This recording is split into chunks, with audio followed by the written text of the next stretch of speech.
Hallelujah. मैं विश्वास करता हूँ एक बार फिर से आज की इस सुबह में कि आप प्रभु में होकर सलामत हैं, आशीषित हैं, खुश हैं और आज हमारे साथ मौजूद हैं। और आसमान के खुदा ने अपने हाथ को आपके ऊपर बना के रखा है, मेरे ऊपर बना के रखा है। और हमें बराबर इस बात की प्रार्थना करने की आवश्यकता है कि प्रभु आपकी दया, आपका अनुग्रह हमारे ऊपर ना सिर्फ होने वाला हो पर बना रहे। योर ग्रेस में continue to be in our lives. आज के इस दिन में मैं एक बार फिर से आपको खुशामदीद कहता हूँ और assembly of believers church civil lines की इस ऑनलाइन चर्च सर्विस में आपका स्वागत करता हूँ। आज के इस दिन में हम इस आराधना को कर रहे हैं। यूँ तो हमने ये तैयारी पिछले संडे के लिए की थी, लेकिन पिछले संडे में हम इसको नहीं आपके सम्मुख रख पाए क्योंकि हमने अपनी ऑनलाइन चर्च सर्विस को एक बहुत खास शख्स के लिए एज अ ट्रिब्यूट रखा था। पर आज हम मौजूद हैं और आज थोड़ी बहुत उस तैयारी को जो पिछले संडे की थी आपके साथ प्रेजेंट करना मांगते हैं या आपके साथ रखना चाहते हैं। फादर्स डे था पिछले संडे और मैं विश्वास करता हूँ आप सब ने अपने फैमिलीज़ के साथ, अपने पापा के साथ एंजॉय किया होगा, एक अच्छा समय आपने बिताया होगा। यूं ही इसी प्रकार से जानते हैं ये दिन एक दिन हो सकता है जिसको नाम कुछ दे दिया गया है, पर वो बातें या वो सेलिब्रेशन या वो मोहब्बत मैं कहूँ आप हर दिन अपने परिवार के प्रत्येक सदस्य के साथ, अपने पेरेंट्स के साथ बना के रखिए। और याद रखिए जैसे दुनियावी रीति से हमारे पास हमारे पापा हैं, वैसे ही आसमान के खुदा ने आपको और मुझको ये शर्फ दिया है, ये प्रिविलेज दिया है कि हम उसको सिर्फ खुदा करके ना जाने पर उसको भी पिता कह सकें, अब्बा कह सकें, फादर कह सकें। ये शर्फ, ये प्रिविलेज, ये छोटा जान पड़ता हो सकता है, ये छोटा शायद थोड़ी देर के लिए आपको लगे, पर ये एक बहुत बड़े शर्फ की बात है क्योंकि आप ये बात कहीं भी आप देखेंगे नहीं कि कोई अपने खुदा को अपना पिता कहे, पर आपके खुदा ने, मेरे खुदा ने हमको और आपको अपनी संतान बनाया है। और इसलिए जब हम फादर्स डे सेलिब्रेट करते हैं, हाँ दुनियावी रीति से तो ये फादर्स डे हो सकता है, पर आत्मिक रीति से भी हम अपने परमेश्वर के साथ अपने रिश्ते को और भी ज़्यादा मजबूत बना लें और सच में कह सकें, हाँ प्रभु आप सिर्फ हमारे प्रभु नहीं, आप तो हमारे पिता हैं और आपके जैसा कोई नहीं, आपके जैसा हमारे जीवन में वो अनुग्रह करने वाला कोई भी नहीं। और मैं ही कह सकता हूँ आपके जैसा खूबसूरत परमेश्वर कोई भी नहीं। आइए आज के इस अच्छे दिन में क्यों ना हम मिलकर परमेश्वर की आराधना करें। एक खूबसूरत गीत है और ये गीत भी एक बहुत प्रिय शख्स ने, जिनको बहुत से पुराने लोग जानते होंगे, उनका ये गीत है और वो आज हमारे बीच में नहीं है और प्रभु की मर्जी में होकर प्रभु के पास हैं, पर उनके गीत हमारे पास हैं। बहुत सारे ऐसे गीत हैं, पर ये एक विशेष गीत है जो बहुत समय से मेरे हृदय में था और मैं चाहता था कि आपके सम्मुख रखूं, परमेश्वर की आराधना में होकर प्रभु के सम्मुख रखने वाला हो जाऊं। और आज के इस दिन में एरिक भाई से मैंने दरखास्त की कि आप तैयारी कीजिए, आइए मिलकर इस खूबसूरत गीत में जो इसी बात को बताता है। जिस शख्सियत की मैं बात कर रहा था वो ब्रदर विनीत रे हैं जो दिल्ली से थे और उनके द्वारा बहुत खूबसूरत प्रभु के गीत लिखे गए और बहुत से लोगों को उनके गीतों ने आशीष दिया। मैं विश्वास करता हूँ आज के इस दिन में जब हम आराधना में आगे बढ़ रहे हैं, ये गीत आपको और मुझको आशीष देगा।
चल रहा है, रफ्ता रफ्ता यूं मसीह तू मेरा खुदा बन गया है, रफ्ता रफ्ता यूं मसीह तू मेरा खुदा बन गया है। मेरी हर एक खता को तूने बुलाकर, मेरी हर एक खता को तूने बुलाकर नया जीवन मुझे दे दिया है। तुझसा कोई हंसी है ही नहीं है मेरे खुदा, तुझ बिन जीना नहीं अब तो मुझे मेरे खुदा।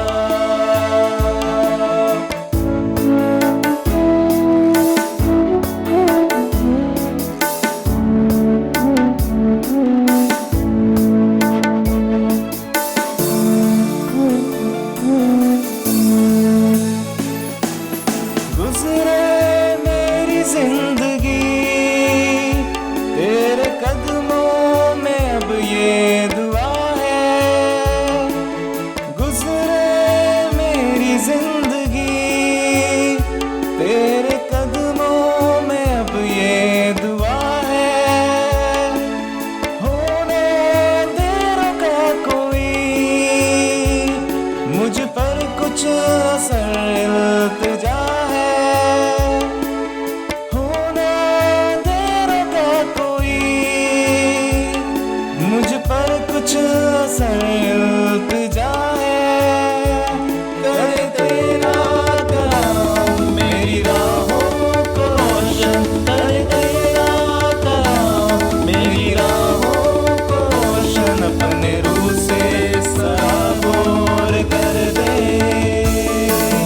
तुझसा कोई हंसी है ही नहीं है मेरे खुदा, तुझ बिन जीना नहीं अब तो मुझे मेरे खुदा।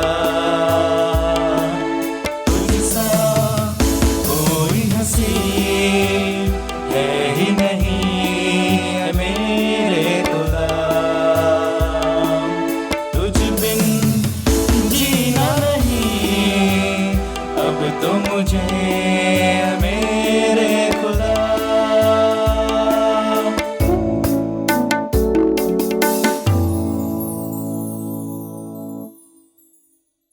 हाँ प्रभु, ये सच बात है प्रभु कि आपके तुल्य, आपके जैसा कोई भी नहीं। हाँ प्रभु, आप खूबसूरत परमेश्वर हैं प्रभु, और आप अपने हाथ को हमारे ऊपर बना के रखते हैं प्रभु, और आप हमारे जीवन को भी खूबसूरत बना देते हैं प्रभु।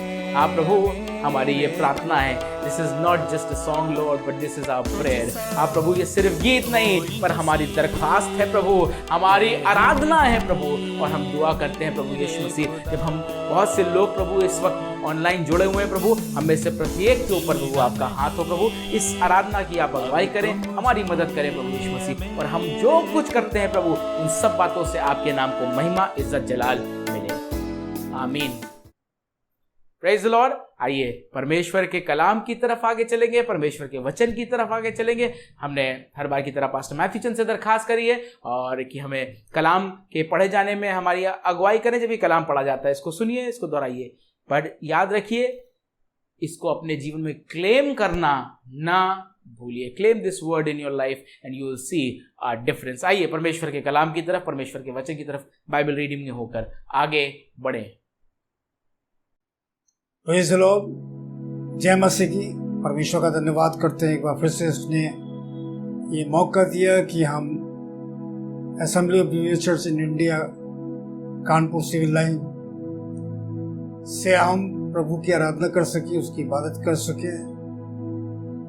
और प्रभु ने ये मौका दिया है कि हम परमेश्वर के वचन को सुन सके और उसको ग्रहण कर सके। हम पढ़ेंगे बाइबल से भजन संहिता की पुस्तक उसका 89 अध्याय और उसके 19 पद से 26 पद तक। भजन संहिता की पुस्तक उसका 79 अध्याय उसके 19 पद से 26 पद तक। यहाँ पर दाऊद ने इस प्रकार से परमेश्वर की मार्फत लिखा है, एक समय तुमने अपने भक्त को दर्शन देकर बातें की और कहा, मैंने सहायता करने का भार एक वीर पर रखा है और प्रजा में से एक को चुनकर बढ़ाया है। मैंने अपने दास दाऊद को लेकर अपने पवित्र तेल से उसका अभिषेक किया है। मेरा हाथ उसके साथ बना रहेगा और मेरी भुजा उसे दृढ़ रखेगी। शत्रु उसको तंग ना करने पाएंगे और ना कुटिल जन उसको दुख देने पाएगा। मैं उसके शत्रुओं को उसके सामने से नष्ट करूंगा और उसके बैरियों पर विपत्ति डालूंगा, परंतु मेरी सच्चाई और करुणा उस पर बनी रहेगी और मेरे नाम के द्वारा उसका सींग ऊंचा हो जाएगा। मैं समुद्र को उसके हाथ के नीचे और महानंदों को उसके दाहिने हाथ के नीचे कर दूंगा। वो मुझे पुकार के कहेगा, तू मेरा पिता है, मेरा परमेश्वर और मेरे उद्धार की चट्टान है। ये परमेश्वर का वचन है। परमेश्वर अपने वचन के पढ़े और सुने जाने में आशीष दे। आमीन। तू मेरा पिता है और मेरा परमेश्वर, मेरे उद्धार की चट्टान। सच में उद्धार की चट्टान तो हमारा पिता परमेश्वर ही है।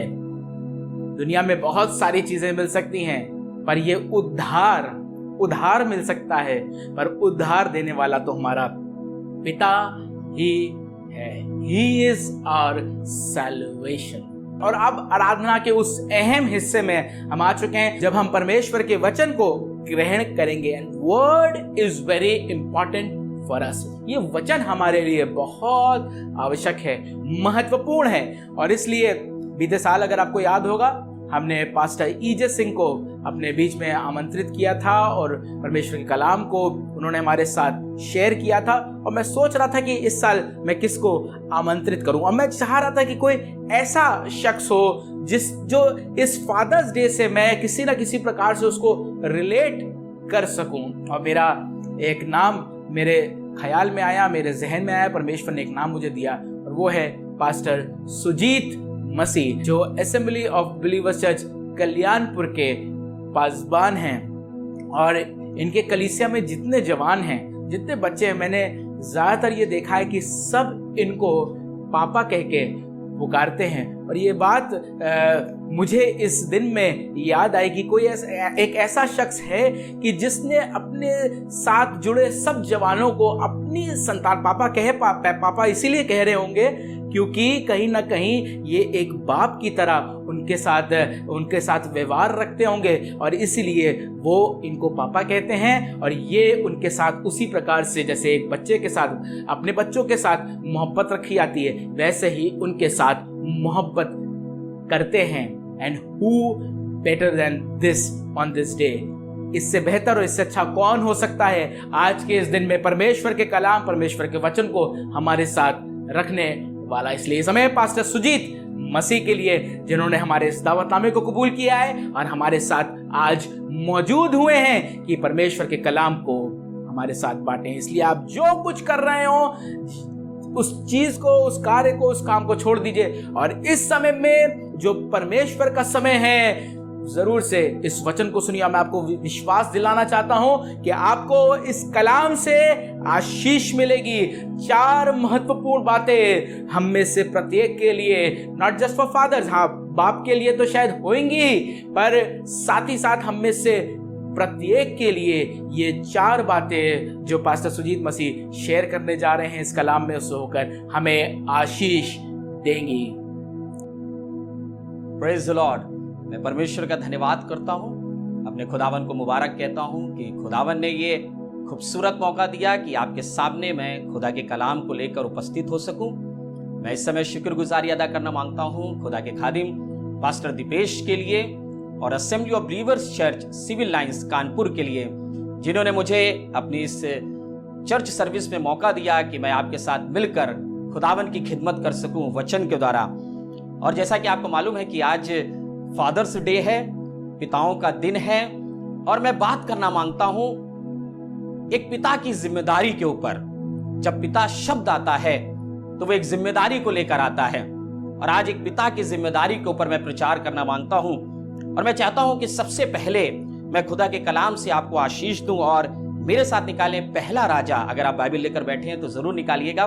पहला राजा उसका 22वां अध्याय और उसके 41 से लेकर 43वीं आयत तक कुछ ऐसा लिखा हुआ है। एक राजा के बारे में लिखा है, और इस राजा का नाम यहोशापात राजा है। यहोशापात राजा खुदा की खिदमत करने वाला है, परमेश्वर की सेवा करने वाला है। और ऐसा लिखा हुआ है, जब यहोशापात राज्य करने लगा तब वो 35 वर्ष का था और 25 वर्ष तक यरूशलेम में राज्य करता रहा। उसकी माता का नाम अजूबा था, जो शिल्ही की बेटी थी। अब ध्यान से सुनिएगा, एक पिता की जिम्मेदारी मैं आपको बताना मांगता हूं कि एक पिता की अपने बच्चों के प्रति क्या जिम्मेदारी होती है। सबसे पहले यह बता दूं कि जो माता पिता होते हैं वो बच्चों के पहले टीचर होते हैं। एक बच्चा अपने घर में अपने माता पिता को जो करते हुए देखता है, बड़ा होते होते वो उनको अडॉप्ट कर लेता है, उन चीजों को अपनी जिंदगी में रख लेता है और उन्हीं के अनुसार काम करने लगता है। यहां पर एक राजा के बारे में ऐसा लिखा हुआ है, यहोशापात राजा के बारे में। ये खुदा की खिदमत करने वाला है, परमेश्वर की सेवा करने वाला है, पर एक जिम्मेदारी, एक पिता की जिम्मेदारी दिखाना मांगता हूं। ऐसा लिखा है, और उसकी चाल चलन सब प्रकार से उसके पिता आसा की सी थी। इसके पिता का नाम आसा है, और आसा वो व्यक्ति है जो खुदा की खिदमत करता है, जो परमेश्वर की सेवा करता है, जो परमेश्वर के डर और खौफ में अपनी जिंदगी को व्यतीत करता है। और ऐसा लिखा हुआ, यहोशापात राजा भी वही करने लगा जो इसने अपने पिता को करते हुए देखा, जो इसने अपने पिता आसा को करते हुए देखा। और ऐसा लिखा हुआ, ध्यान से सुनिएगा, लिखा उसकी चाल चलन सब प्रकार से उसके पिता आसा की थी, अर्थात जो यहोवा की दृष्टि में ठीक था वो वही करता रहा। आज आपको बताना मांगता हूं, जितने आज पिता हमारे साथ जुड़े हुए हैं और जितने आने वाले समय में जुड़ेंगे, मैं आपको बताना मांगता हूं, अपने घर में इबादत का माहौल बनाइए, क्योंकि आपके बच्चे आपसे सीख रहे हैं। आपके बच्चे आपसे सीख रहे हैं। कई बार हम केवल चर्च में आराधना का माहौल बनाते हैं और घर में आराधना का माहौल नहीं बना पाते हैं। पर आपको इंकरेज करना मांगता हूं, आपको उत्साहित करना मांगता हूं। आपके जो छोटे बच्चे हैं, जो बड़े हो रहे हैं या जो बड़े हो रहे हैं, बड़े हो गए हैं, वो आपको देख रहे हैं और देख रहे हैं मेरा पिता कैसी चाल चलता है, मेरे परिवार के लोग कैसी चाल चलते हैं। लिखा है खुदा के कलाम में, यहोशापात राजा वही करने लगा जो उसने अपने पिता को करते हुए देखा। जब सुबह उठता होगा, अपने पिता को आराधना करते हुए देखता होगा। जब सुबह उठता होगा, अपने पिता को दुआ करते हुए देखता होगा। जब समस्याएं आएंगी, जब दिक्कतें आती हैं आसा राजा के पास, तो ये देखता है कि मेरा पिता कैसे खुदा के घर में जाता है, खुदा की आराधना करता है और खुदा इसको छिड़ा लेता है। अभी यहोशापात छोटा है, पर अपने पिता को ये तमाम चीजें करते हुए देख रहा है। और जब इन चीजों को करते हुए देख रहा है तो ये भी समझने लगा, ये भी अपने पिता के साथ सीखने लगा यहोवा का भय मानना, परमेश्वर की आराधना करना।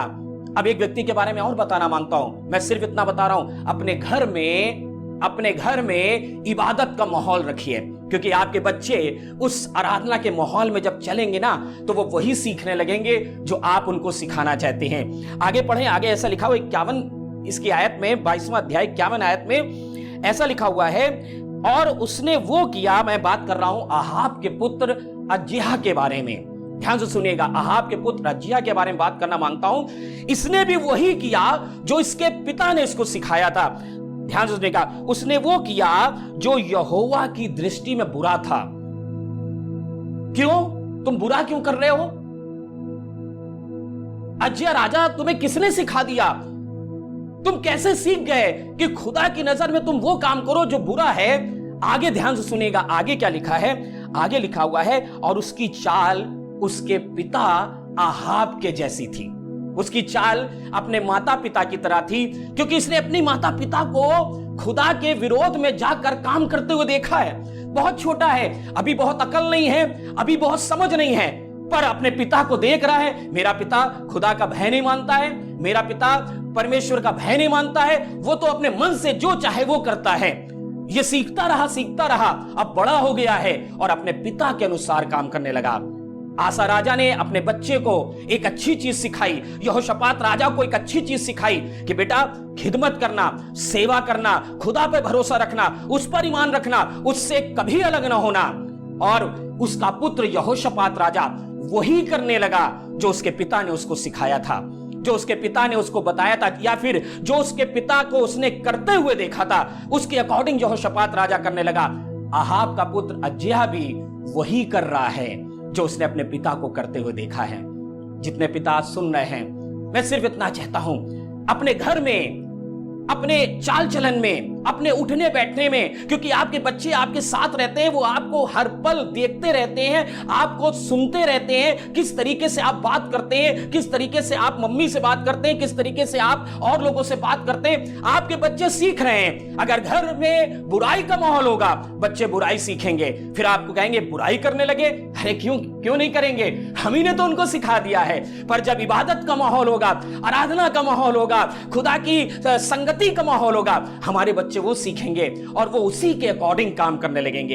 एक पिता की बहुत बड़ी जिम्मेदारी है अपने बच्चों को अपने घर में, जिस घर में वो रहते हैं, एक ऐसा माहौल दे जो इबादत करने वाला हो, जो आराधना करने वाला हो, ताकि वो बुढ़ापे में भी उस मार्ग से ना फिरे, उस मार्ग को पकड़े रहें। दूसरी बात बताना मांगता हूं, मेरा पहला पॉइंट यह है, अपने घर में इबादत के माहौल को रखें, अपने घर में आराधना के माहौल को रखें।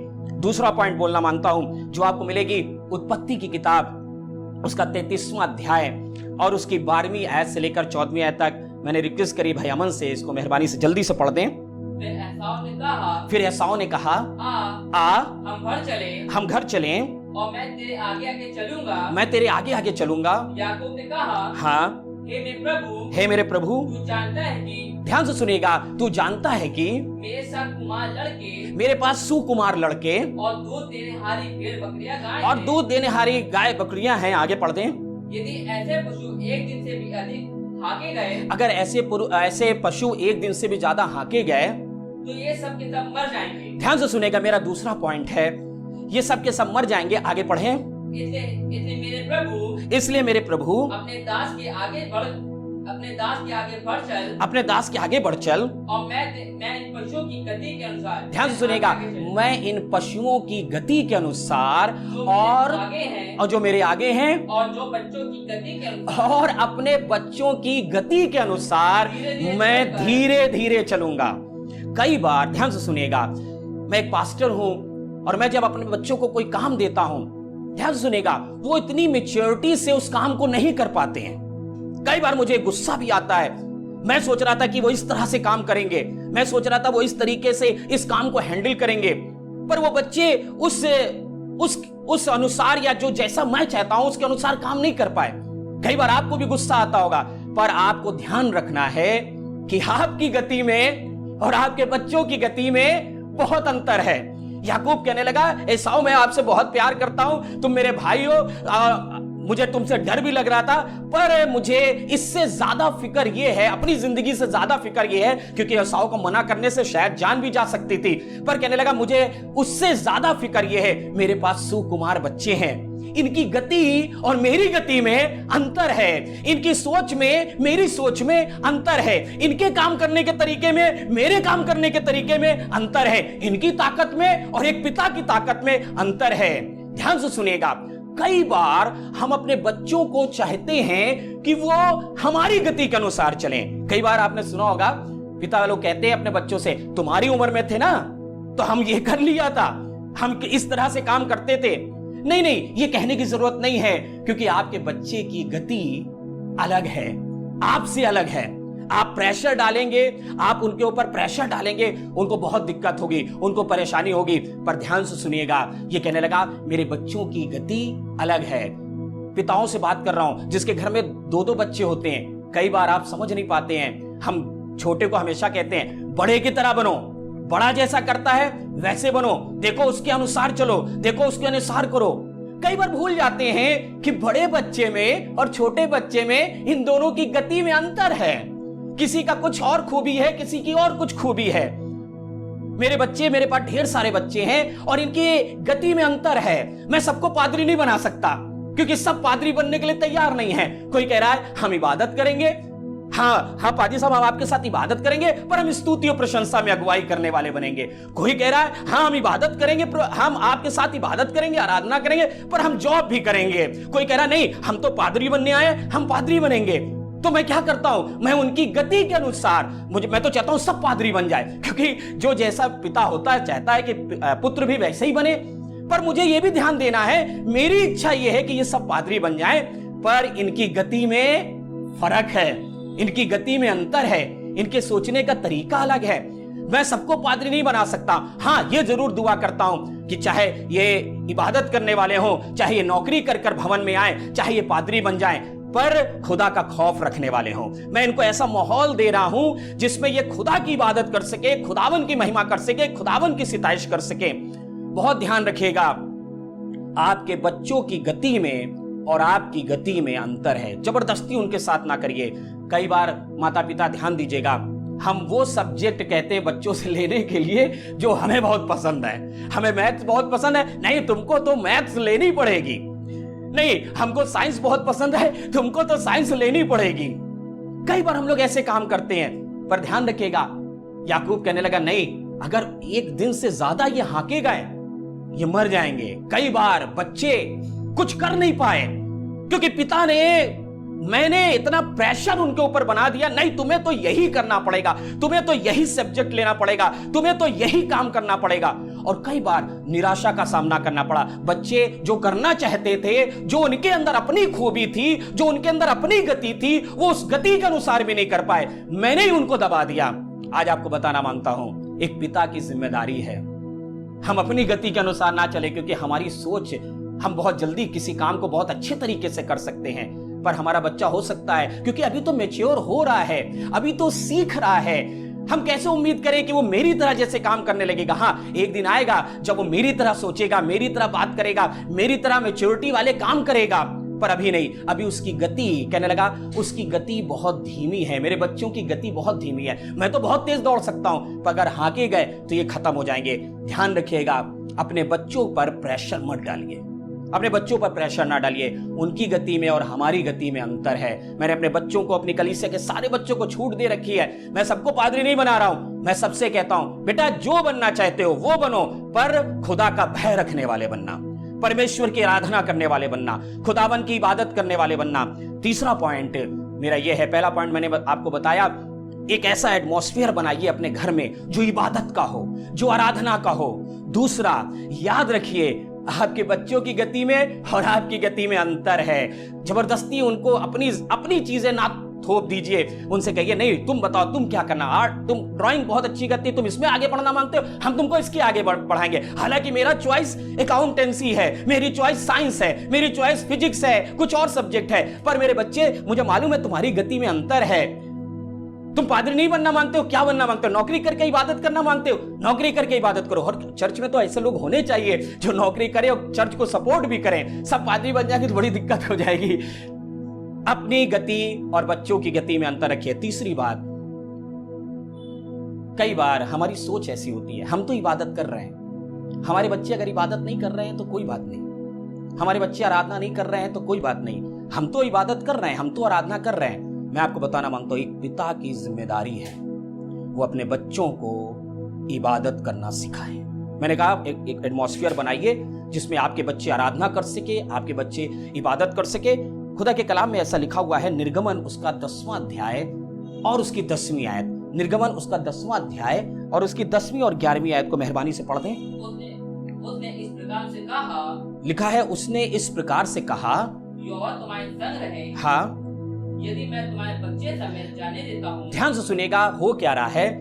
मूसा फिरौन के सामने खड़ा है और फिरौन से कह रहा है कि मेरे खुदा ने आज्ञा दी है कि हम सब इस मिस्र देश से निकलकर कनान में प्रवेश करें। फिरौन कह रहा ओके, अगर तुम जाना मांगते हो, तुम्हारे खुदा ने कहा है तुम जाओ, पर एक काम करना होगा। ध्यान से सुनिएगा, कौन सा काम मूसा से कह रहा है करने के लिए। हाँ पढ़ दे मेहरबानी से।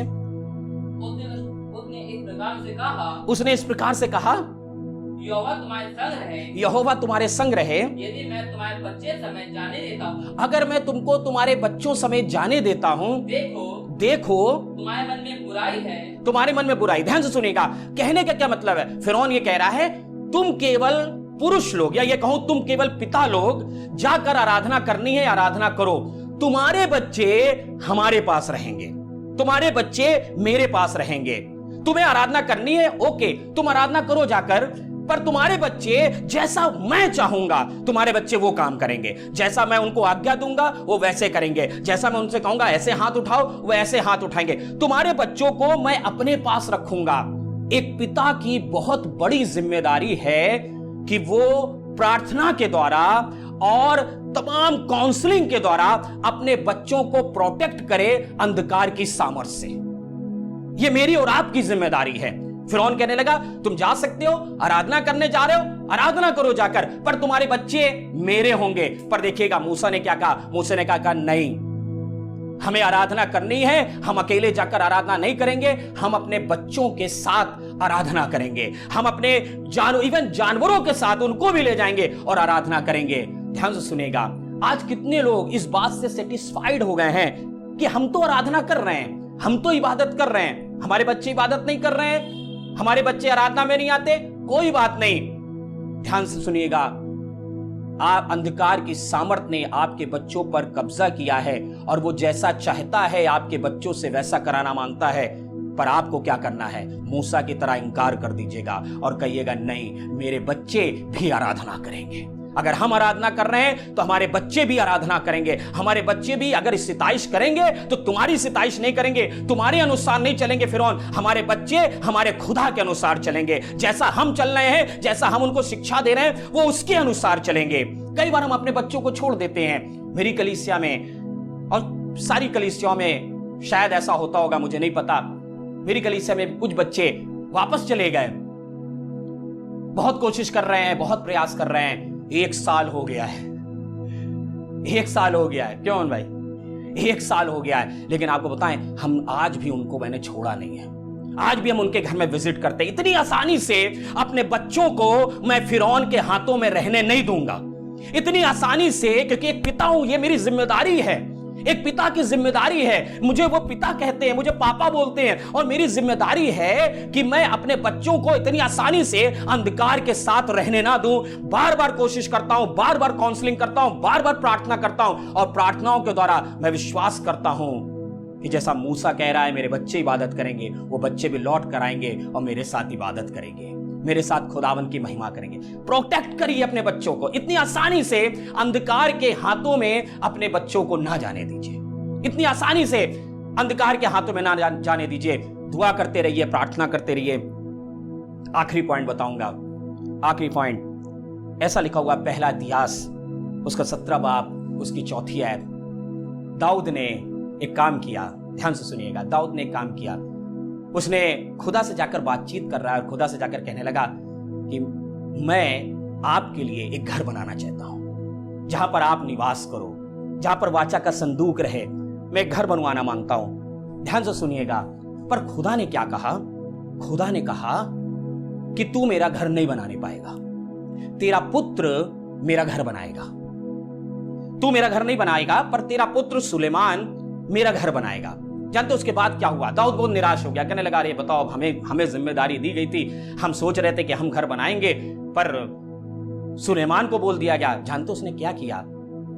अगर आप एक आयत को पढ़कर देखें, मुझे बहुत अच्छा लगेगा। 22वां अध्याय, पहला इतिहास 22वां अध्याय, उसकी 5वीं आयत को अगर पढ़कर देखें। और दाऊद ने कहा, ध्यान से, बहुत ध्यान से सुनेगा। हाँ, मेरा पुत्र सुलेमान सुकुमार लड़का है, मेरा पुत्र सुलेमान सुकुमार लड़का है, और जो भवन यहोवा के लिए बनाना है, और जो भवन यहोवा के लिए बनाना है उसे अत्यंत हाँ में और सब देशों से प्रसिद्ध और शोभायमान होना चाहिए। वो बहुत खूबसूरत होना चाहिए, बहुत अच्छा होना चाहिए। मैंने खुदा से कहा था कि मैं बनाऊंगा, पर खुदा ने मुझसे कहा नहीं, तुम्हारा पुत्र सुलेमान इस घर को बनाएगा। पर सुलेमान तो अभी सुकुमार बच्चा है, अभी उतना उसके पास समझ नहीं है, उतना ज्ञान नहीं है। मेरे पास समझ है, मेरे पास ज्ञान है। तब देखिए दाऊद क्या करने लगा। आगे पढ़े तब दाऊद ने क्या किया। इसलिए मैं उसके लिए तैयारी करूंगा। इसलिए एक पिता की जिम्मेदारी है, ध्यान से सुनिएगा, एक पिता की जिम्मेदारी है। मेरा बच्चा भी सुकुमार है, बहुत सी चीजें कर नहीं सकता, इसलिए कहने लगा मैं भवन तो नहीं बनाऊंगा पर मैं सब तैयारी करूंगा। जितनी ईंटों की जरूरत होगी मैं इंतजाम करूंगा, जितना सोने की जरूरत होगी मैं इंतजाम करूंगा, जितना पीतल की जरूरत होगी मैं इंतजाम करूंगा। मैं अपने बच्चे के लिए पहले से सारी चीजें तैयार करके जाऊंगा। एक पिता की जिम्मेदारी है वो अपने बच्चों के लिए तैयार करे। जब तक उसके बच्चे छोटे हैं, बड़े हो रहे हैं, आप तैयारी करिए। अगर मैं दुनियावी रीति से कहूं तो आप उनके लिए घर तैयार करिए, आप उनके लिए तमाम अच्छी अच्छी चीजों का बंदोबस्त करिए। और अगर आत्मिक रीति से कहूं तो आप उनको जिंदा खुदा दे दीजिए, तैयारी करिए, खुदा दे दीजिए उनको, परमेश्वर दे दीजिए उनको। क्योंकि आपको बताऊं, आपका परमेश्वर जैसे आपके लिए वफादार है वैसे आपके बच्चों के लिए भी वफादार होगा। उनके लिए तैयारी करिए। ये नहीं हमने अपनी जिंदगी जी ली, ओके ठीक, हमने खिदमत कर ली, ओके ठीक, नहीं, ये नहीं करना है। अरे हमें उनको सिखाना है। मैं शुरू से एक ही बात बोल रहा हूं, एटमॉस्फेयर बनाइए बच्चों के लिए ताकि बच्चे सीख सके अपनी गति के अनुसार, नहीं उनकी गति के अनुसार। कई बार अपनी गति धीमे भी कर लीजिए उनके बराबर आने के लिए, कि उनके अनुसार हम काम कर सकें। उनके लिए तैयारी करिए, उनके लिए एक अच्छा एटमॉस्फेयर बनाकर उनको अच्छी चीजें देकर जाइए ताकि वो जिंदगी भर खुदा की खिदमत करते रहे, परमेश्वर की खिदमत करते रहे। एक पिता की जिम्मेदारी है। मैं यही 4 पॉइंट बांटना मांग रहा हूं आपसे। अपने घर में केवल संडे को माहौल ना बनाइए इबादत का, सुबह से लेकर रात तक इबादत का माहौल बनाइए। मैं एक छोटी सी बात बताऊंगा। मैं सुबह उठता था, अपनी बात बता रहा हूं, मैं सुबह उठता था, सबसे पहले मेरा हाथ मोबाइल पे जाता था। एक दिन मेरी बेटी आई, वो मुझसे कहने लगी, पापा सुबह सुबह उठकर जीसस पापा को गुड मॉर्निंग नहीं करते हैं। मोबाइल पे हाथ जाता है, अलार्म बजता है, तब चला जाता है, कोई रात भर में मैसेज ना हो। उस दिन से मैंने मोबाइल छूना बंद कर दिया। मैंने कहा नहीं, क्योंकि मेरी बेटी मुझसे कुछ गलत चीज सीख रही है, मैं इसको सही सिखाना मांगता हूं। आज वो कहती है, पापा बहुत अच्छा लगता है जब आप सुबह उठकर कुछ नहीं करते हैं, सुबह बस बैठ जाते हैं, खुदा की तारीफ करते रहे, खुदा की महिमा करते रहते हैं। केवल संडे को उसको एटमॉस्फेयर मत दीजिए इबादत का। जब इबादत हो रही है तब उसको इबादत का एटमॉस्फेयर ना दीजिए, पर सोमवार से लेकर सैटरडे तक, संडे को तो हम इबादत करते हैं, सैटरडे तक आपके घर का माहौल इबादत वाला हो। आशा की तरह बन जाइए ताकि हमारा पुत्र यहोशापात, हमारे पुत्र का कुछ भी नाम हो सकता है, वो हमसे सीखे और वो करे जो खुदा को पसंद है, जो परमेश्वर को पसंद है। दूसरी बात, अपने बच्चों की गति के अनुसार चलिए, अपनी इच्छाएं उनके ऊपर ना थोप दीजिए, पर देखिए वो उनकी क्या मर्जी है। पढ़ाई के मामले में, खिदमत के मामले में, सेवा के मामले में वो क्या करना चाहते हैं। मैं तो चाहता हूं कि मैं पादरी हूं, मेरे सारे बच्चे मैंने जैसा बताया पादरी बन जाए, पर सब नहीं बनेंगे, सबकी गति अलग अलग है, पर उनके अकॉर्डिंग हाँ जरूर ये सिखाता हूं, इबादत करने वाले बनना, आराधना करने वाले बनना। तीसरी बात, अपने बच्चों को इतनी आसानी से जाने मत दीजिएगा।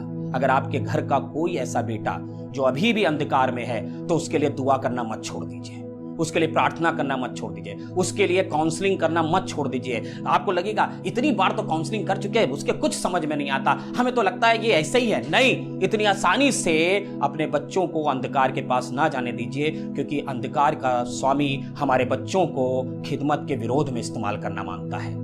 मूसा ने कहा नहीं, हम इबादत करेंगे तो अपने बच्चों के साथ इबादत करेंगे, हम इबादत करेंगे तो अपने बच्चों के साथ इबादत करेंगे।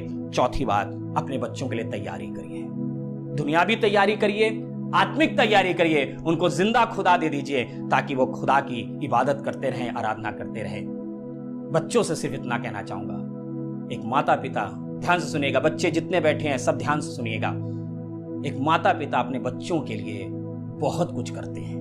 मेरे पापा ने जिंदगी भर नौकरी करी, जिंदगी भर नौकरी करी, ध्यान से सुनिएगा, और सारे पैसे का एक मकान बना दिया। किसके लिए? मेरे लिए, अपने बच्चों के लिए। माता पिता अपनी ख्वाहिशों को मार लेते हैं, जैसा मैंने अभी इसमें बताया, अपनी गति को कम कर लेते हैं आपकी गति की वजह से। उनकी बहुत इच्छाएं होंगी अपने बच्चों को लेकर, मेरा बच्चा ये करेगा ये करेगा, पर आपकी जैसी इच्छा थी उन्होंने वैसा करने लगे। आज मैं बच्चों को इंकरेज करना मांगता हूं, अपने माता पिता का आदर करिए, अपने पिता का आदर करिए, उनके कहने के अनुसार जैसा वो सिखा रहे हैं खुदा के कलाम से वैसा करिए। उन्होंने बहुत कष्ट उठाए आपके लिए, उन्होंने बहुत तकलीफ उठाई है आपके लिए। और अगर हैप्पी फादर्स डे मना रहे हैं तो पिता और बच्चों का ये डे है। और मैं सारे बच्चों से कहूंगा, अपने बच्चों के, अपने पिता के अनुसार, जैसा वो वचन के अनुसार चलना है वैसा चले। खुदा आपको आशीष देगा, खुदा आपको बरकत देगा।